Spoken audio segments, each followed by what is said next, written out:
NA 123,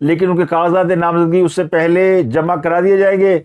اس کے علاوہ عمران خان کے مقدمات کی سماعت کے بعد ڈیالوجی کے باہر میڈیا سے گفتگو کرتے ہوئے پی ٹی آئی کے موجودہ چیئرمین بیرسٹر گوہر خان نے یہ کہا ہے کہ عمران خان 3 حلقوں سے الیکشن لڑ رہے ہیں۔ خود بیرسٹر گوہر نے اعلان کیا کہ وہ بونیر سے الیکشن لڑ رہے ہیں۔ عمران خان کے لیے انہوں نے میاں والی، لاہور اور اسلام آباد کے حلقوں سے الیکشن لڑنے کا اعلان کیا ہے۔ تحریک انصاف کے صدر پرویز الہی نے 6 حلقوں سے الیکشن لڑنے کا اعلان کیا ہے۔ ان کے وکیل نے بھی ان کے کاغذات نامزدگی جو ہے وہ جمع کرائے ہیں، ان سے دستخط کرائے ہیں۔ پرویز الہی 3 قومی اور 3 صوبائی اسمبلی کی نشستوں کے لیے مجموعی طور پر 6 حلقوں سے الیکشن لڑ رہے ہیں۔ نوید قمر جو ہے وہ ٹنڈو محمد خان سے الیکشن لڑیں گے۔ مصطفیٰ کمال ایم کیو پاکستان کے رہنما، وہ کراچی کے حلقہ این اے 242 سے الیکشن لڑیں گے۔ انہوں نے کاغذات نامزدگی حاصل کر لیے۔ این اے 242 وہ حلقہ جہاں سے مصطفیٰ کمال کے مد مقابل شہباز شریف امیدوار ہوں گے، کیونکہ انہوں نے بھی اس حلقے سے جو وہ کاغذات نامزدگی حاصل کیے ہیں۔ اس کے علاوہ استحکام پاکستان پارٹی کے چیئرمین علیم خان وہ بھی لودھرا سے الیکشن لڑ رہے ہیں۔ ان کی بیٹی مہر ترین 2 حلقوں سے الیکشن لڑ رہی ہیں۔ استحکام پاکستان پارٹی کے صدر عبدالحلیم خان لاہور سے قومی اور صوبائی اسمبلی کی 2 نشستوں پر الیکشن لڑیں گے۔ حلقہ این اے 119 سے انہوں نے کاغذات نامزدگی حاصل کر لیے، اور لاہور سے پی پی 149 اور 50 دونوں سے وہ یعنی انہوں نے کاغذات نامزدگی حاصل کیے۔ تو بہت سے لوگوں نے کاغذات نامزدگی حاصل کر لی ہے، تو الیکشن کا بیگل بج چکا ہے۔ تو آہستہ آہستہ ڈیٹیل سامنے آنی شروع ہوگی، کون کہاں سے الیکشن لڑے گا۔ اس کے علاوہ شہباز شریف، خواجہ آصف اور دیگر کے خلاف توہین عدالت کی ایک درخواست دائر کی گئی ہے۔ یہ درخواست سپریم کورٹ کے وکیل ظہور ناصر نے دائر کی ہے، اور انہوں نے ان پر عدلیہ مخالفت تقریر کرنے کا الزام لگایا ہے۔ اس میں شہباز شریف اور خواجہ آصف کے علاوہ پیپل پارٹی کے رہنما شیری رحمان اور وہ تمام لوگ جنہوں نے عدلیہ کے حوالے سے کوئی گفتگو کی ہے، اس کے تحت کہا گیا کہ ان پر آرٹیکل 62(1)(f) کے تحت کارروائی کی جائے، توہین عدالت کا مقدمہ چلایا جائے۔ یہ ایک پرانا کیس ہے جس میں عدلیہ کے حوالے سے انہوں نے کسی بار میں کسی اور جگہ پہ خطاب کیا تھا۔ تو اوورال توہین عدالت کی درخواست اب دائر کی گئی ہے کہ ان کو ڈسکوالیفائی کیا جائے، چونکہ الیکشن آ گیا ہے تو پھر الیکشن میں اس قسم کی چیزیں جو ہے وہ سامنے آتی ہیں۔ اس کے علاوہ علی امین گنڈا پور نے ضمانت قبل از گرفتاری حاصل کر لی ہے، اور گمان یہ کیا جا رہا ہے کہ پی ٹی آئی کے رہنما علی امین گنڈا پور جو بڑے عرصے سے روپوش ہیں اور جنگل بیابان میں ہے، جنگل بیابان میں یہ بھی ہے، جنگل بیابان میں وہ آدم سواتی بھی ہے۔ اس کے علاوہ جو سینیٹر فیصل ہے اس کی بھی ایک تصویر سامنے آئی ہے، بڈھا ہو گیا، داڑھی سفید ہو گئی ہے، جیسے عثمان ڈار کی داڑھی سفید ہو گئی ہے۔ تو عمران خان کے اس انقلابی مہم میں بہت سے رہنماؤں نے روپوشی کے دوران ان کی حیت ہی بدل گئی ہے، ان کے حلیے بدل گئے ہیں۔ نہ زرتاج گل پہچان میں آ رہی ہے، نہ فیصل پہچان میں آ رہا ہے، نہ عثمان ڈار پہچان میں آ رہا ہے۔ تو بہرحال اب یہ لوگ جو ہے وہ آہستہ آہستہ نمودار ہونا شروع ہو گئے۔ تو علی امین گنڈا پور جو ہے انہوں نے ضمانت حاصل کر لی ہے، اب وہ منظر عام پر آ رہے ہیں کیونکہ الیکشن لڑنا ہے، اور الیکشن کے لیے اب تمام جو رہنما ہے پی ٹی آئی کے وہ آہستہ آہستہ روپوشی ختم کرنے جا رہے ہیں، جن میں علی امین گنڈا پور سب سے پہلے اپنی روپوشی ختم کرنے کا اعلان کریں گے۔ اس کے علاوہ پشاور ہائی کورٹ نے حکم دیا کہ کوئی بھی ڈپٹی کمشنر ایم پی او 3 کے تحت کسی کی گرفتاری عمل میں نہیں لائے گا، اور اس سلسلے میں آج اسد کیسر کی نظر بندی کا جو معاملہ ہے وہ بھی واپس لے لیا گیا ہے۔ تو پشاور کے اندر کسی بھی انتظامی افسر کے اوپر یہ پابندی لگا دی گئی کہ وہ کسی بھی رہنما کا یعنی پولیٹیکل رہنما کا ایم پی او 3 کے تحت نظر بندی کا آرڈر جاری نہیں کرے گا۔ تو یہ پشاور ہائی کورٹ کا فیصلہ ہے۔ اس فیصلے کے بعد اس بات میں کسی کو شک نہیں ہونا چاہیے کہ پشاور ہائی کورٹ نے ایک بڑا ریلیف دیا ہے پی ٹی آئی، اور بہت سے رہنما آہستہ آہستہ پولیٹیکل کمپین میں حصہ لیں گے، جن میں اسد کیسر بھی شامل ہے۔ اب اس کا جو بیک گراؤنڈ ہے میں آپ کو بتاتا ہوں کہ یہ کیا ہوا ہے۔ یہ بڑی خبر ہے، کہتے ہیں امریکہ تو تازہ خبر آئی ہے۔ Army chief general Qasim Munir ان دنوں امریکہ کے دورے پر ہے، اور جب وہ امریکہ کے دورے پر جا رہے تھے تو پی ٹی آئی بڑی پھونپھا اور جزبز کر رہی تھی، اور خیال یہ تھا کہ پی ٹی آئی بڑا پروٹیسٹ کرے گی، اور پاکستانی آرمی چیف کے دورہ امریکہ کے دوران بدمزگی پیدا ہوگی، یہ ہیومن رائٹس کے ایشو اٹھائیں گے، کیونکہ ان کا سارا الزام اسٹیبلشمنٹ کے اوپر ہے، ان کی ساری ایف آئی آر اسٹیبلشمنٹ کے اوپر ہے۔ یہ کہتے ہیں اسٹیبلشمنٹ جو ہے وہ ہمیں دیوار سے لگا رہی ہے، ہمارے بندے اٹھا رہی ہے، یہ کسی سیاسی جماعت پہ الزام نہیں ہے۔ تو یہ سارے الزامات وہ ایک ان کا اپنا بیک گراؤنڈ بھی ہے عمران خان کا رائیولری کا جنرل قاسم منیر کے ساتھ۔ 2 مرتبہ انہوں نے لانگ مارچ کیا، ان کے آرمی چیف بننے کی مخالفت کی، جنرل فیض حمید کو یہ آرمی چیف لگانا چاہتے تھے، باجوہ سے اس بات پر ان کی لڑائی ہوئی۔ ایک طویل بیک گراؤنڈ ہے, ایک طویل ہسٹری ہے, جس کا لبے لبا بھی ہے کہ دونوں ایسٹ اینڈ ویسٹ ہے. یعنی عمران خان جو ہے وہ جنرل عاصم منیر کے خلاف جو کچھ کر سکتے تھے انہوں نے کیا, اور پھر اس حد تک وہ گئے کہ 9 مئی کو ان کی جماعت کے لوگوں نے فوجی عمارتوں پہ حملے بھی کیے. اس کے باوجود ابھی تک 9 مئی کے کسی واقعے میں کسی بھی شخص کو سزا نہیں سنائی گئی. تو یہ فوج کا ایک ریسٹرین ہے. بے شک 9 مئی کے واقعہ تو گزرے ہوئے اب 6 مہینے سے زیادہ ہو گئے ہیں, اور اب آلموسٹ لوگ جو ہے کافی سزا کاٹ چکے ہیں. یعنی جتنی سزا عدالتیں سناتی ہیں, اگر کوئی اس سے اگر یہ دیکھا جاتا ہے کہ 9 مئی کے واقعات کا جو لوگ ہیں ان کے فوجی عدالتوں میں ٹرائل ہونے, تو یہ اب تک ٹرائل ہو چکے ہوتے, اب تک سزائیں ہو چکی ہوتی, اور لوگ سزائیں کاٹ بھی چکے ہوتے. تو بغیر سزا سنائے لوگوں کو جیلوں میں رکھ کے ان کو سزا تو دے دی گئی ہے, لیکن ان کے کیسز جو عدالتوں میں نہیں چلے ابھی تک. تو اس کے پیچھے وجہ یہ کہ فوج نہیں چاہتی کہ کوئی ایسا ان کے اوپر الزام آئے یا کوئی ان کے حوالے سے ایسا تاثر ہو جائے کہ وہ بڑی اپنے ہی لوگوں کے خلاف بڑے ظلم کرتی ہے. تو یہ ایک انہوں نے ڈنڈا رکھا اپنا, کہتے ہیں ڈرا کے رکھے, کن کھچے, ڈنڈے مارے, لیکن وہ جو کیپٹل پنشمنٹ تھی وہ ابھی تک نہیں دی. کیپٹل پنشمنٹ کا آپ حال دیکھ لیں کہ ٹرمپ جو ہے اس کو ڈسکوالیفائی کر دیا ہے کولوراڈو کی کورٹ نے. اور یہ سملر وہ کیس ہے جو کیس عمران خان صاحب, عارف الوی صاحب اور یہ سارے پی ٹی اے کے لوگ جس طرح پارلیمنٹ پر حملہ آور ہوئے تھے پچھلے دور حکومت میں, اس سے پچھلے دور حکومت میں جب نواز شریف کی حکومت تھی, یہ لانگ مارچ اور دھرنا کرنے گئے تھے تو انہوں نے سرکاری عمارتوں پر حملے کیے تھے, پی ٹی وی کی عمارت میں گھس گئے تھے, پارلیمنٹ کو اٹیک کیا تھا. سملر حملہ جو ہے وہ ٹرمپ کے حامیوں نے کیپٹل ہل پر کیا تھا, اور اس کا آج نتیجہ دیکھ لیں کہ ٹرمپ کو کولوراڈو کی عدالت نے ڈسکوالیفائی کر دیا ہے, جبکہ ہمارے یہاں اسی کا ملزم پاکستان کا صدر بنا, اس کے بعد پرائم منسٹر بنا. تو یہ ہے ہمارے یہاں کہ آپ سزا نہیں دیتے کسی کو, بلکہ اس کے عوض ان کو اس کے حوالے سے ریسٹرین شو کرتے ہیں, اور بس اوقات اتنا کرتے ہیں کہ اگلا جو پرائم منسٹر بن جاتا ہے یا پھر صدر بن جاتا ہے. تو اب بھی یہی ہو رہا ہے, اب بھی 9 مئی کے ملزمان کو سزائیں نہیں مل رہی, بلکہ معافی کے راستے تلاش کیے جا رہے ہیں. دیکھا یہ جا رہا ہے کہ کس حد تک جو ہے وہ آپ اس میں ندامت کا اظہار کرتے ہیں, پیچھے ہٹتے ہیں.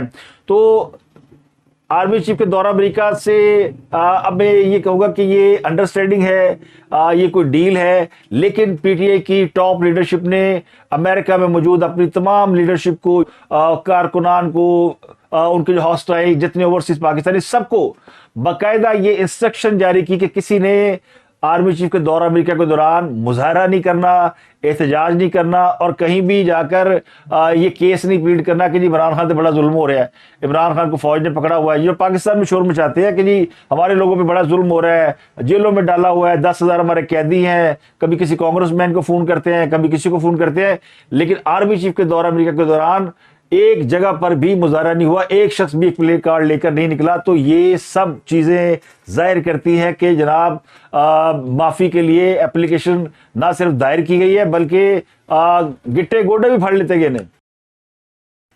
تو یہ پی ٹی اے کی طرف سے پہلا باقاعدہ ایک ہیوی قسم کا جیسچر دیا گیا ہے, چونکہ مذاکرات تو ہو نہیں رہے اور ڈیل ہو نہیں رہی, لیکن یہ سمجھ لیں کہ غیر اعلانیہ طور پر انہوں نے یعنی سیز فائر کر دیا اور اسٹیبلشمنٹ کے آگے ہاتھ پاؤں جوڑ دیے کہ حسانو معاف کر دیو. اور اسی کا نتیجہ یہ ہے کہ پھر خیبر پختونخوا میں ان پر بہار و پھول برساؤ کا موسم آ چکا ہے, اور وہاں پہ پولیٹیکل سرگرمیاں کرنے کی اجازت بھی مل گئی ہے. اب ٹرمپ کو سزا کے بعد اب اسی سے ریلیٹڈ ایک اور بات ہے کہ یہ جو ٹرمپ کو سزا ہوئی ہے اس سے یوتھیوں میں مایوسی کی لہر دوڑ گئی ہے, اس لیے کہ یعنی یہ امید تھی کہ ماہی آوے گا تے پھلنا دھرتی سجاواں گے, اسی بچ جاواں گے, کچھ اس قسم کا ماحول تھا, لیکن وہ خواہش پوری نہیں ہوئی. نومبر میں الیکشن ہونے ہیں امریکن صدر کے, اور پی ٹی اے والے یہ فضا بنا رہے تھے کہ ٹرمپ اور عمران خان کی تو بڑی دوستی ہے اور ٹرمپ آوے ہی آوے, اور ٹرمپ جب آئے گا تو پھر پاکستان کی اسٹیبلشمنٹ کیا, سیاستدان کیا, یہ جو عمران خان صاحب ٹرے مار رہے تھے نا, وہ اسی طرح اسی لیے بے خوف ہو کے مار رہے تھے کہ ٹرمپ آئے گا تو اس کو وہ تو اپنے ہاتھ میں ہے, وہ امپریس بھی ہے, اور ایک دو اس کی ویڈیوز بھی سامنے آئی جس میں اس نے اس بات کا اظہار بھی کیا. تو ٹرمپ سے بڑی امید تھی, لیکن اب ٹرمپ ڈسکوالیفائی ہو گئے, اور امریکن تاریخ میں پہلی مرتبہ ایسا ہوا ہے کہ کسی صدر کے ساتھ اس طرح عدالت نے کہا کہ نالائق اور نٹھلا ہے. اب عمران خان اسی طرح کے کیسز میں اس طرح کے تو نہیں ہے, اس سے کہیں آگے ہیں ان کیسز میں, اور اسی طرح کے کیسز میں پھنسے ہوئے ہیں, تو ان کی ڈسکوالیفیکیشن تو میک شور ہے. تو اسی لیے ان کی وہ جو پلاننگ تھی نا وہ فیل ہو گئی ہے, اور خان کے ساتھ بھی دھوکہ ہوا ہے, اور یوتھیوں کے ساتھ تو بہت بڑا ہاتھ ہو گیا ہے. یعنی یوتھیوں کو تو نانی مر گئی نا کہ ٹرمپ نہیں آیا, تو اب تو یہ آخری کارڈ تھا, اور کوئی دنیا کی طاقت انہیں بچا ہی نہیں سکتی تھی. فوج سے ان کی لڑائی ہے, ان کی تمام ملکوں سے, سعودی عرب سے, یو اے سے, سب سے لڑائی کر کے بیٹھے ہوئے ہیں. تو اب عمران خان کے پاس دو ہی راستے تھے, امریکہ اور برطانیہ. تو ان کا ایک کارڈ تو امریکہ کا تھا جو فیل ہو گیا ٹرمپ والا, برطانیہ والا کارڈ ابھی تک زندہ ہے. اس کی میں ڈیٹیل آپ کو کسی وقت بتاؤں گا. لیکن عمران خان صاحب اس کیس میں جب انہیں سمجھ آ گئی کہ ٹرمپ جو ہے وہ لگا جائے گا, تو انہوں نے پہل کر دی اور فوج کے ساتھ سیز فائر والا عمل شروع کر دیا ہے. تو جنرل اسمبلی کے دورہ امریکہ کے دوران جو پی ٹی آئی کو سانپ سونگھا رہا نا, ورنہ انہوں نے بڑے بنائے ہوئے تھے پوسٹر, اور کئی لوگوں نے فیڈ کرنے کی لیفٹ رائٹ سے کوشش کی. تو پتا کہ جنرل اسمبلی امریکہ کیا کرنے گئے ہیں, تو پہلے تو انہوں نے بڑی شروع میں ایک دو پوسٹر چلائی کہ جناب یہ فوج اس وقت میں جب فلسطین میں ظلم ہو رہا ہے یہ امریکہ چلے گئے ہیں. اور اس کے بعد ان کو ذرا تھپکی آئی کہ ہوش کرو بیٹا, ہوش کرو, ورنہ کیس تیار ہے اور ڈنڈا بھی تیار ہے. تو ڈنڈا تو ان کو پہلے ہی پتا ہے. تو وہ تمام ہوا جو ہے وہ نکل گئی, یعنی خبردار کسی نے کوئی بات کی تو زن بچہ کولو میں پیس کیا جائے گا. تو اس کے بعد سے ان کو چپ لگی ہوئی ہے. جنرل اعظم جہاں جا رہے ہیں وہاں پہ امریکہ میں موجود پاکستانی جو کہ عمران خان صاحب کے بہت بڑے فائنینسر اور پی ٹی آئی کے بہت بڑے سپورٹر, وہ ہر جگہ جنرل اعظم کے آگے پیچھے پھر رہے ہیں اور ان کی خوش آمدید کر رہے ہیں, ان کے ساتھ ملاقاتیں کر رہے ہیں. یہ نہیں کہہ رہے عمران خان کو معاف کر دیں یا عمران خان کے اوپر بات نہیں ہو رہی, لیکن جنرل اعظم کو پلیز کرنے کی پوری کوشش کی جا رہی ہے. گل پھر ہی ہو جائے گی نا, پہلے تعلقات تو ٹھیک ہو جائے. سمجھ لیں کہ جو فوج کے ناقد ہیں وہ اب جنرل اعظم کے سامنے پیچھے جا رہے ہیں. تو یہ پی ٹی آئی نے یہاں پہ ایک تھوک کے چاٹا ہے, یو ٹرن لیا ہے, بیک فٹ پہ گئے ہیں, معافی منگی ہے, جو مرضی سمجھ لو. یہ والا چیپٹر ہو گیا کلوز. اب آ جائے آگے کہ الیکشن تو رکتا نہیں ہے. تو سمجھ آ گئی ہے بہت ساری سیاسی جماعتوں کو. تو اب سیاسی جماعتیں کہہ رہی ہیں جناب یہ جو کاغذات نامزدگی 3 دن کم ہے, جلدی کرے اور بڑھائے, 3 دن اور دے دو پائن سانو. یہ وہی ہے کہ جناب چھتر مارنے بندے بتا لو. سمجھ لو حاکم شہر نے فیصلہ کیا نا کہ جوتے مارنے ہیں ہر بات شہری کو جب وہ کام پر جائے, تاکہ وہ جو باہر سے کما کے لائے وہ حکومت کو ٹیکس کی صورت میں پے کر دے. تو لوگوں نے چھتر مارنے پہ, جوتے مارنے پہ اعتراض نہیں کیا. انہوں نے کہا جی دیر بڑی ہو جاتی ہے تو آدمی زیادہ کر لے تاکہ جلدی جوتے لگے اور ہم بھی فارغ ہو, آپ بھی فارغ ہو. تو یہاں بھی یہی حال ہے. یہاں انہوں نے کہہ دیا کہ کاغذات نامزدگی کے لیے ہمیں وقت چاہیے. ایم کیو ایم بھی کہہ رہی ہے, جے یو آئی بھی کہہ رہی ہے. تو پہلے کہہ رہے تھے کہ یہ الیکشن ہونا ہی نہیں, اب دوڑیں لگی ہوئی ہیں کہ الیکشن تو جو ہے وہ ہو گیا ہے اور اب ہم کیا کریں. تو ایک اور بڑی خبر, وہ خبر یہ کہ ضابطہ اخلاق جاری ہو گیا ہے. الیکشن کمیشن آف پاکستان نے 80 نکات پر مشتمل انتخابی ضابطہ اخلاق جاری کیا ہے. نگران حکومت سمیت صدر, وزیر اعظم, چیئرمین, ڈپٹی چیئرمین, سینٹ اور تمام پبلک آفس ہولڈر کے انتخابی مہم میں حصہ لینے پر بین لگا دیا گیا ہے. سیاسی جماعتیں جنرل نشستوں پر 5% ٹکٹیں خواتین کو دینے کی پابند ہوگی, یعنی خواتین کا 5% کوٹا ہوگا. اس کے علاوہ سرکاری خرچ پر انتخابی مہم نہیں چلائی جائے گی. ترقیاتی اسکیموں پر پابندی. نظریہ پاکستان, ملکی خود مختاری, سالمیت اور قومی سلامتی کے معاملات پر کوئی بات نہیں ہوگی, یعنی کے خلاف کوئی بات نہیں ہوگی. عدلیہ کی آزادی, خود مختاری کا احترام کیا جائے گا. افواج پاکستان کی شہرت اور تضحیک کا پہلو نہیں نکالا جائے گا. ضابطہ اخلاق کے تحت کسی بھی شخص کو الیکشن سے دستبردار کرنے کے لیے تحائف, رشوت دینے یا ترغیب دینے سے گریز کیا جائے گا. خواتین اور خواجہ سراؤں کو انتخابی عمل سے محروم نہ کیا جائے. سرکاری املاک پر پارٹی جھنڈا نہیں لگایا جا سکے گا. جلسہ اور جلوس کے لیے مقامی انتظامیہ کی اجازت لازمی. انتخابی مہم کے دوران فرقہ واریت, ذات اور لسانی بنیاد پر تشہیر پر مکمل پابندی ہوگی. الیکشن کمیشن کے مطابق پولنگ بوتھ پر ایک پولنگ ایجنٹ مقرر کیا جا سکے گا. گنتی کے وقت بھی ایک پولنگ ایجنٹ رہے گا. میڈیا کے خلاف ہر قسم کے تشدد سے سیاسی جماعتیں کارکنان کو روکیں. ہتھیار اور اسلحہ کی نمائش پر پابندی ہوگی. سیاسی جماعتوں کے رہنما اور کارکنان کی نجی زندگی پر تنقید سے گریز کیا جائے, اور اس کے علاوہ فوج کی تضحیک نہیں کی جا سکے گی. تو یہ ضابطہ اخلاق جو ہے وہ 80 پوائنٹس پر مشتمل ہے, جو 2024 کا الیکشن ہے اس کے لیے جاری کیا گیا ہے.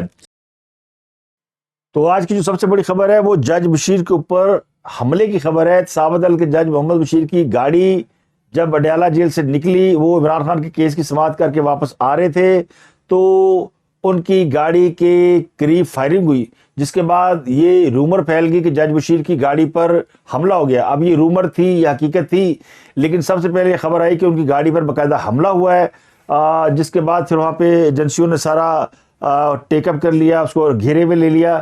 اب جو پولیس ہے وہ یہ بتاتی ہے کہ جی جج بشیر کی گاڑی گزر چکی تھی جب یہ فائرنگ ہوئی، واقعہ ان کی گاڑی کے قریب پیش آیا ہے۔ ابتدائی طور پر خبر یہ تھی کہ فائرنگ جج بشیر کی گاڑی پر کی گئی ہے، لیکن پولیس نے کہا کہ جب فائرنگ ہوئی تو جج بشیر گزر چکے تھے۔ اس کے بعد ٹریفک جیم ہو گئی، پولیس نے کارروائی کرتے ہوئے ملزم کو گرفتار کر لیا، جس کا نام شایان علی ہے اور وہ راولپنڈی ہارلے اسٹریٹ کا رہائشی ہے۔ ترجمان پولیس کا کہنا ہے کہ ملزم شایان گاڑی میں اپنی فیملی کے ساتھ جا رہا تھا کہ فیملی سے تلخ کلامی ہوئی، اور تلخ کلامی کے باعث وہ گاڑی سے اترا اور اس نے گاڑی سے اتر کر ہوائی فائرنگ کر دی۔ کیا بات ہے! فائرنگ کا واقعہ جج کے اسکواڈ کے قریب پیش آیا، تاہم جج صاحب اور پولیس اسکواڈ محفوظ رہے۔ پولیس نے ملزم شایان ذوالفقار کو حراست میں لیا تو پایا نشے چگے سے، تو پولیس نے تفتیش شروع کر دی ہے۔ اب یہ پولیس کی سٹوری ہے، جبکہ عینی شاہدین کہتے ہیں کہ جج صاحب کی گاڑی کو ٹارگٹ بنایا گیا ہے۔ جو ملزم ہے یہ باقاعدہ یوتھیا ہے اور اس نے ٹارگٹ کرنے کی کوشش کی ہے، کیونکہ اس کو پتا تھا کہ جج صاحب واپس آ رہے ہیں۔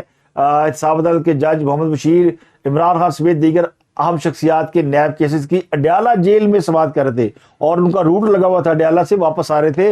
اور ابھی آپ کو پتا کہ الیکشن ہونے والے ہیں، اگر خدا نہ خواستہ جج صاحب کی جان کو کوئی نقصان پہنچتا، انہیں کو فائر لگ جاتا تو یہ الیکشن تو خطرے میں پڑ گئے تھے۔ اور کل سے الیکشن کمیشن کے خلاف بھی مہم چلی ہوئی ہے، تو لگتا ہی ہو کہ جس طرح الیکشن کرانے پہ زور ہے اسی طرح الیکشن روکنے پہ بھی زور ہے، اور حالات اتنے عجیب و غریب ہے کہ کل جو جماعتیں کہتی تھی کہ الیکشن ملتوی کرو، وہ آج کہہ رہی جی الیکشن کراؤ، اور پی ٹی آئی جو 2 عدالتوں میں گئی کہ الیکشن روکے جائیں، وہ آج کہہ رہی نہیں چیف الیکشن کمیشن کو نہیں ہٹانا ورنہ الیکشن جو ہے وہ آگے پیچھے ہو جائیں گے، تو یہ تو الیکشن ملتوی کرانے کی سازش ہے۔ اب اللہ جانے کون سچ ہے، کون سچا ہے، کون جھوٹا ہے، یہ اب اللہ ہی جانے۔ اس کے علاوہ جو آخری خبر ہے وہ بری خبر ہے کہ مہنگائی کے مارے عوام پر حکومت نے بجلی کا ایک اور بم گرا دیا ہے اور بجلی مزید مہنگی کر دی ہے۔ ملک بھر میں جو بجلی کی قیمت ہے اس میں 1 روپیہ 15 پیسے فی یونٹ اضافہ کر دیا گیا ہے، اور اسے اگلے سال یعنی 2024 اور 23 کی پہلی سماہی ایڈجسٹمنٹ کی مد میں اضافہ کیا جائے گا۔ جنوری تا مارچ تک یہ ادائیگیاں کرنی ہوگی، اور جنوری فروری مارچ میں آپ کو جو بل آئے گا اس میں 1 روپیہ 15 پیسے اضافہ یعنی یونٹ میں ہو چکا ہوگا۔ تو یہ 22 ارب 29 کروڑ 70 لاکھ روپے عوام کی جیب سے نکالنے کا جو منصوبہ ہے وہ کامیاب ہو گیا ہے۔ تو لگے رہو الیکشن لگے رہو ایک دوسرے کو گالا کرنا اور برا بھلا کہنے میں، تو یہ ایک طرف یہ ہو رہا ہے اور دوسری طرف بہت کچھ ہو رہا ہے۔ تو اب تک کے لیے اتنا ہی، آپ سے ملاقات ہوتی اگلے ولاگ میں۔ اپنا گرد و نواح کے لوگوں کا بہت خیال رکھیے گا۔